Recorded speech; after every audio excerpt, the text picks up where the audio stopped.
Officer, how are you feeling? Good, sir. Can you tell us about your injury and what it felt Yeah, like? I was struck on my right leg, just above my knee. What position were you in?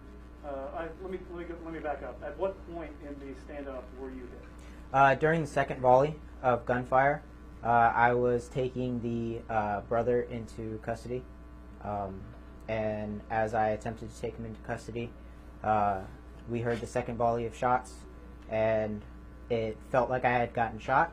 I felt it in my leg, and we continued. We got the brother into custody.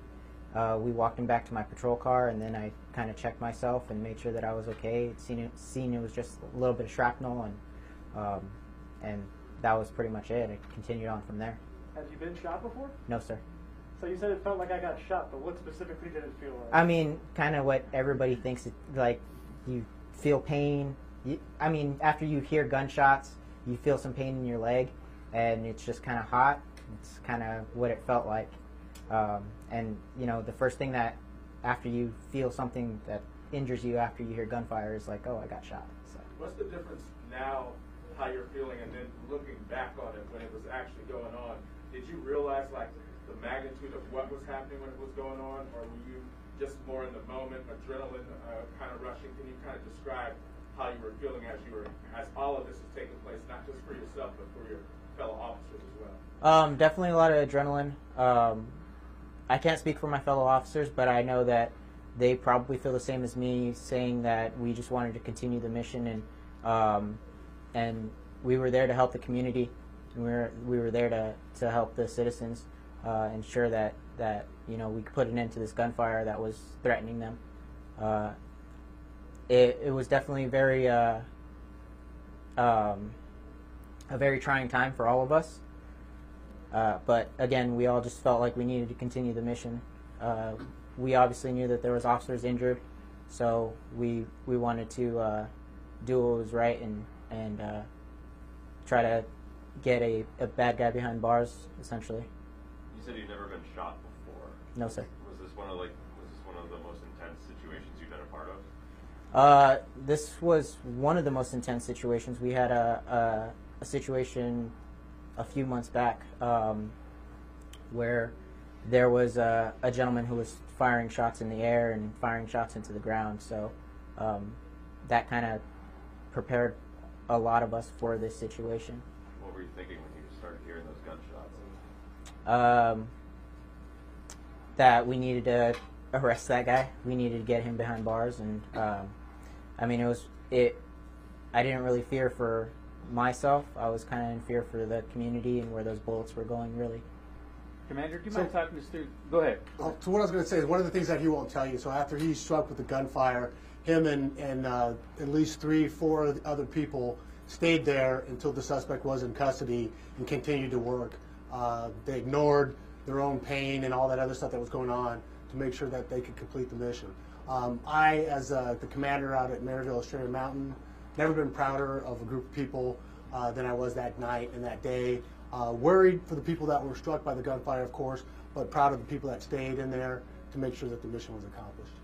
That baby situation was just so intense. How do you handle that from, I don't know, tactical situation? Rush in and get it, or? So there's a lot of different things, and we're going to look at all those things. We're going to see what we did good out there, what we didn't do so well, and try to get better at it, right? So if there's another situation or next time, hopefully we'll be better prepared to handle that situation and think those things through all the way out. How did you handle it? Did you just rush it? So I wasn't at the scene, so I know that they were eventually able to use bunkers and other things to go up and get the baby out of there. But officer, since Commander, since you weren't there, you were there. Did you all know when that person was surrendering and laying the baby down? Did you know that there was still somebody with a gun that was inside ready to shoot? No, sir, we didn't. So was the risk lowered, I guess, in the minds of the officers on scene, given that someone was in the act of surrendering? I can't speak for the officers, but what I can tell you is I know that our priority of life is pretty much, hey, you have a lot of fathers and mothers out there, and they were probably concerned for that baby, and they were more than likely, I'm assuming, wanting to rescue that baby and get him away from harm as soon as possible.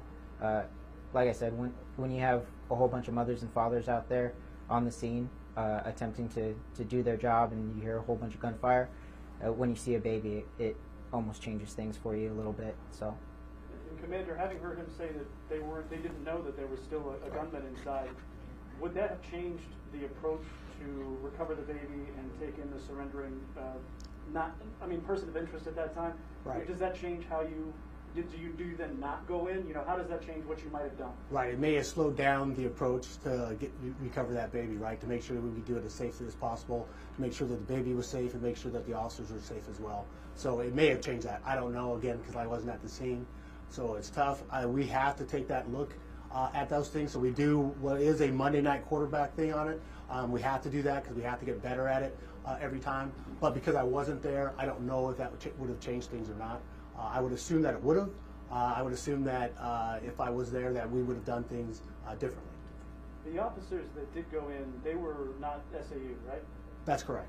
So eventually SAU came and after the second volley, as you mentioned, is that kind of how the Yeah, SAU was en route to the scene after the first volley when the officer was shot. So they were already there. So they were fairly close at the time. I believe shortly after the second volley, several officers that showed up. The whole unit wasn't there, but several officers had showed up, and the armor started to show up that they used eventually to help maneuver up to get the baby out. Was there any time to ask the surrendering man, is there still somebody in there, or was it just like that? I believe it was quick as he was taking. You weren't there. No, as he was taking him into custody, that's when the other officers went to get the baby. The volley went off, so he was still taking him into custody when he was struck by the shrapnel. So the other officers were actually at the scene. They were actually where the baby was at the time that we were taking the first person into custody.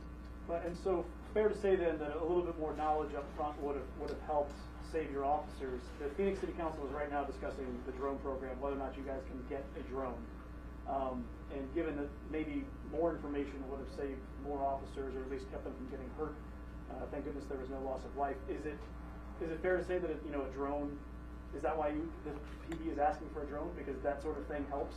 So I'm not a part of the drone program or whatever's going on with that. That's something that City Council and them are dealing with and working with. Any word on the status of the brother of the shooter or the ex-girlfriend? I believe he was struck by gunfire as well during that exchange, and I'm not sure what's going on with him at this time. My focus since that time has been on the officers and their recovery, and the fact that now, thankfully, all of them are out of the hospital. Can you talk to us about their spirits in general? Yeah, amazing. Their spirits, all of them. Every time I went to see them, the prognosis was getting better and better from the doctors, and their spirits from the very beginning were, I would say, nothing short of amazing, because they were joking and jovial the whole time, even through the pain, which was incredible to see. Aldo, Officer Nunez, taking to the process, I probably missed it. When did you get there? Was it after the two first officers got there? And when you got shot, what was it like? I mean, it's the first time that you got shot, so did you realize right away that you ended up getting shot? What was the feeling overall? What was going through your head? So initially I arrived after we had heard the radio traffic after the first two officers had arrived. We knew that there was an officer who was struck by gunfire in the first volley. We got there as quickly as we could. I was riding in a two-man patrol unit, so me and my partner got there as quickly as we could, and then we kind of set up and contained the area. And then the brother steps out. He has the child in his hand.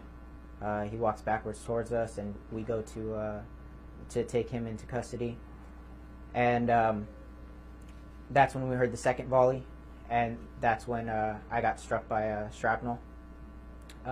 Like I said at first, I felt it. I thought I had gotten shot. I didn't know what getting shot felt like, but it hurt, and I heard gunfire, so I was kind of taken back and like, oh, I might have gotten shot here.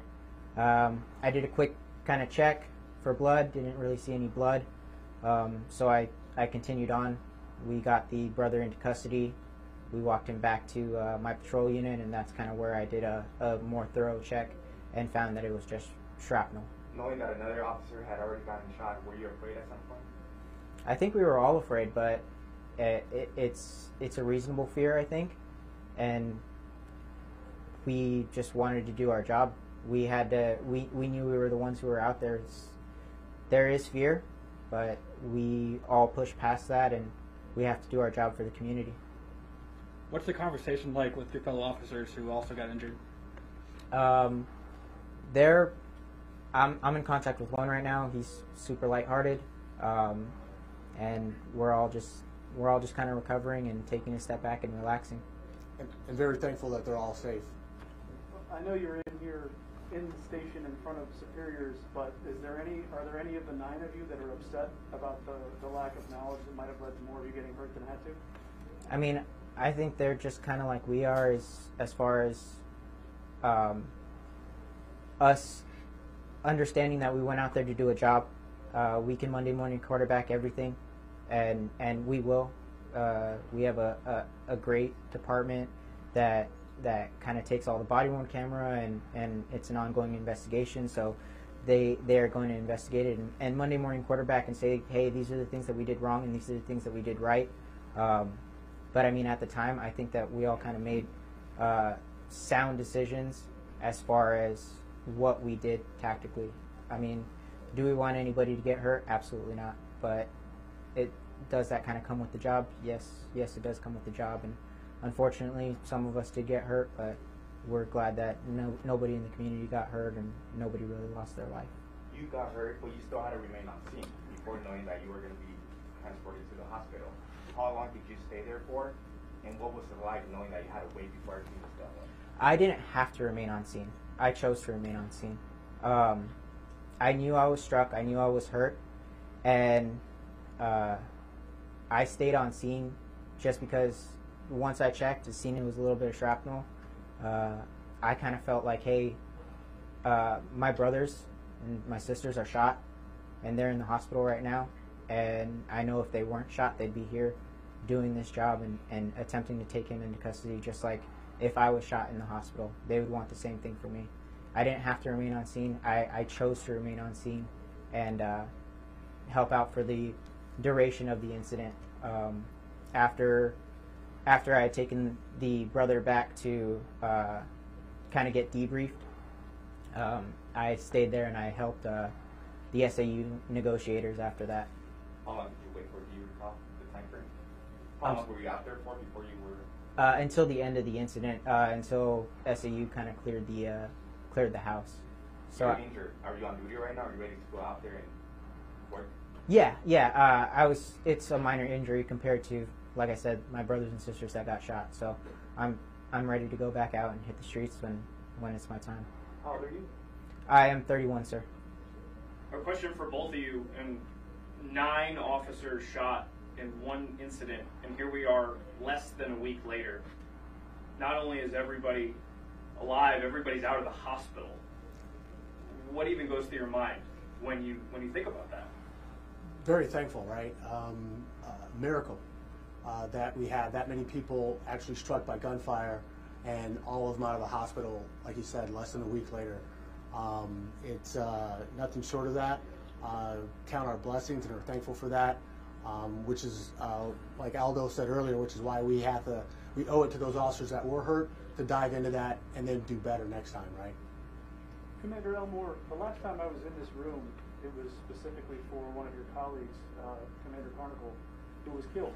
And you said you were not on scene, but you're the commander of that Maryville unit there. So knowing that had happened, almost, it was 2020, almost a couple of years ago, and hearing that you had so many officers injured, did you think about Commander Carnival and the idea that something like that may have happened again?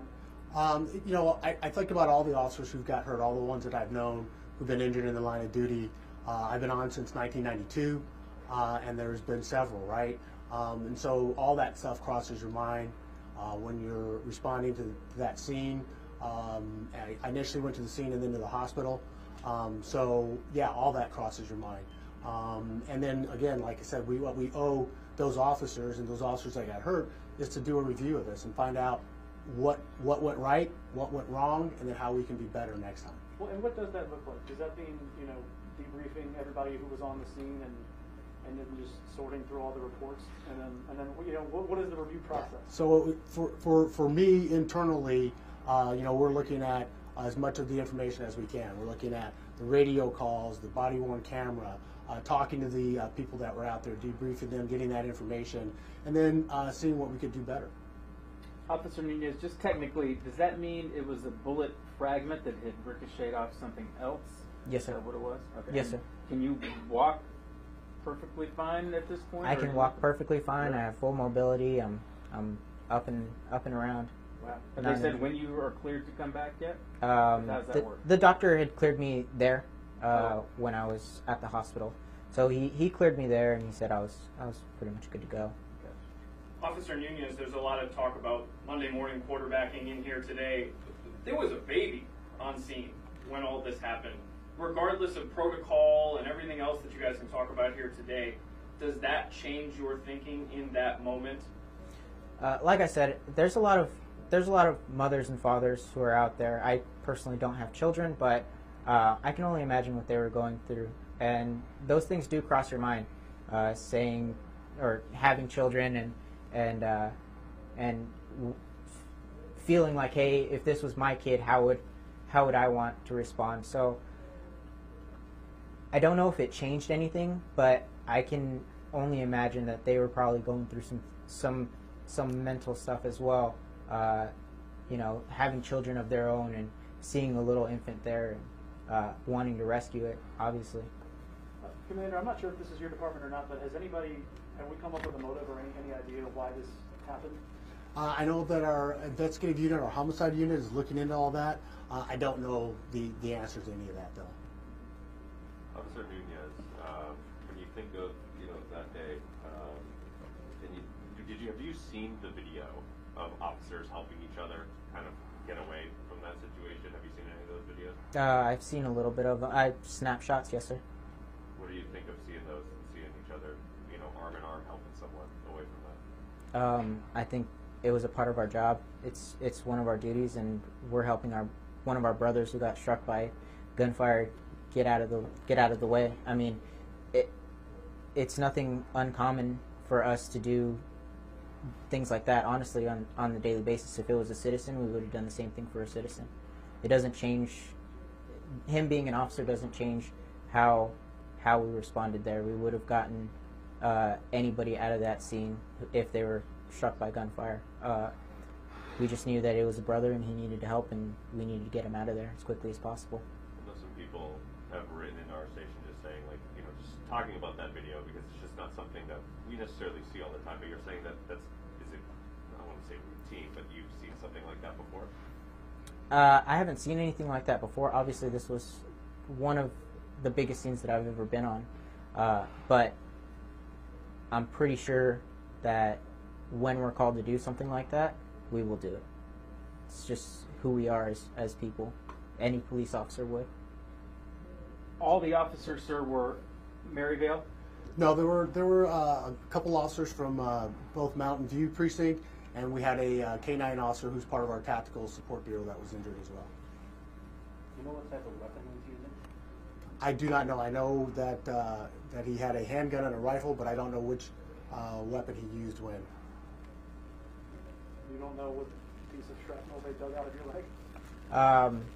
Actually, I dug it out, but you did? yeah. What was that like? It was only superficial, so a little bit of tweezers, and that's pretty much the end of it. I don't know. Sounds easy. Yeah, I don't know. I don't know what the extent of it was, or what caliber it was. It was a very small piece of shrapnel.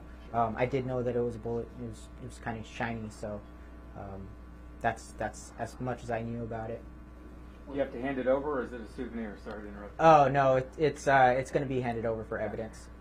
Was it rapid fire, or was it like semi-automatic shooting? I mean, it seemed pretty rapid at the time. Officer, you mentioned that you were not the first one there shot, so I presume in your squad car, hearing this call, knowing you're going to something very serious, is there any way to describe the adrenaline when you hear that and you know what you are going towards? I think initially, and again, I can't speak for my partner, but we were riding two-man, and we kind of looked at each other and we're like, hey, we need to go to this. There's an officer who's shot, there's an officer who's down, and we need to go to this right now. And we need to help out as much as we can. And I think that was kind of our main priority at that time, was trying to get there as quickly as possible to that officer and ensure that he's safe and everybody else is going to be safe. I think maybe one more question. Where did it hit you again? It hit me on the right thigh, just above my knee.